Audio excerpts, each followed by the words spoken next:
Good day, mates. This is me, John Kazmarski, and this is an excerpt from my book, Serious Minimalism: 7 Principles That Free You from Clutter. Ooh. This is part of the introduction. It's called Minimalism Upgrades the Software of Your Life and Work. Okay, so this is a quote by J.R.R. Tolkien, English writer, poet, and professor. And the quote is, "Anything that hobbits had no immediate use for, but were unwilling to throw away, they called a matham." So keep that in mind. Being a minimalist, fully eliminating clutter, and only having apex productivity items upgrades the quality of the software of your life and work. So first off, what is clutter? J.R.R. Tolkien writes that anything that hobbits had no immediate use for, but were unwilling to throw away, they called a matham. So a matham is really just a word for a clutter item. Hobbits, in J.R.R. Tolkien's masterpiece novels, were mass collectors of mathams. Indeed, mathams were so copious in Hobbitvales that some abodes were called matham houses, and mathams were often circulated around as gifts. Again, just to remind you, a matham has no use and is a delightful, as all things are related to hobbits, hobbit word for clutter item.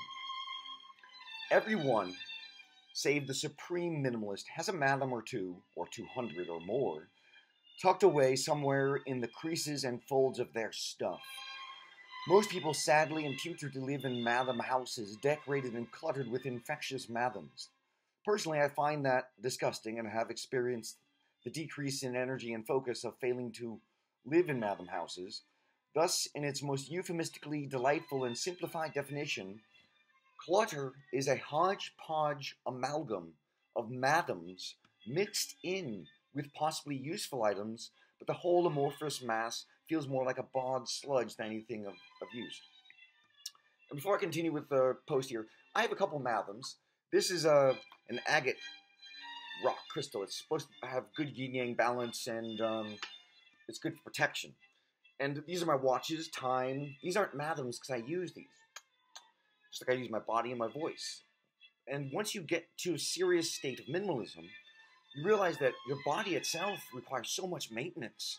Cleaning and exercising and physiology and grooming, and body and voice are very important things, and they are not mathams.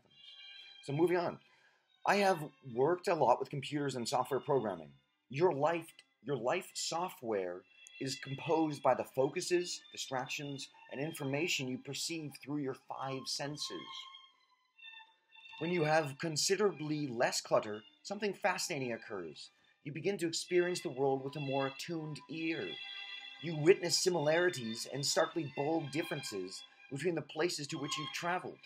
Reading books becomes even more of an enlightening experience. The effect of minimalism is that the software of how you interact with things in your life gets a magnificent upgrade. Woohoo! That's awesome! Minimalism does upgrade your mind. Your brain has 4 billion nerve impulses every second. Your brain also has about 60,000 thoughts each day. Just imagine if suddenly some of those nerve impulses and thoughts, thousands of thoughts, were no longer tethered to tending to clutter. Your brain would feel liberated. You instantly become more logical because clutter is no longer interfering with your brain's processes. As you become more logical, clutter peels off, and the elimination of clutter makes you more logical. The software of your mind gets upgraded by eliminating mathams. As you become more advanced in minimalism, you will realize that clutter and matham hoarding is a symptom of a less logical mind. This is what I mean by the software of your life and work gets upgraded with minimalism. You become more logical. A great metaphor symbolizing, and you become more spiritual too. A great metaphor symbolizing the relationship between minimalism and a more logical mind is an airplane wing. The wing, with high-tech aerodynamic technologies, is your mind. The airflow is minimalism. Intelligence and logic is your ability to fly. Increasing the aerodynamic technologies of the mind enables you to fly better, but so does increasing airflow. In other words, upgrading your mind, like with logic and clarity, increases minimalism, and increasing minimalism upgrades your mind. Side effects of minimalism. A word about what you feel with the new software of minimalism.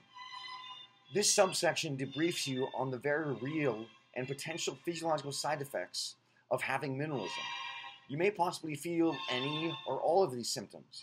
I list them here not as a joke, but as a genuine guide to assist you emotionally and possibly physically in eliminating clutter and fully experiencing minimalism. Symptoms of when first experiencing minimalism may include anxiety, shortness of breath, twitchiness, urgency to purchase things, panic about money, feelings of being overwhelmed, unstable energy, high or low energy. Now, all of those symptoms may sound horribly overwhelming, unpleasant, but keep this in mind. If you experience some or any of them, understand that those symptoms are finite and temporary. In many ways, those side effects can be considered a good sign or positive indicator because it means that you're shifting towards minimalism. So keep in mind the physiological side effects of having relinquished clutter. And that's it for this post on minimalism upgrades your software, the software of your life and work. This has been John Kazmarski. If you want to learn more about this book, go to www.johnkazmarski.com. Click on the store link. There you can get the book. Thanks for watching, mates. Woo, that's awesome!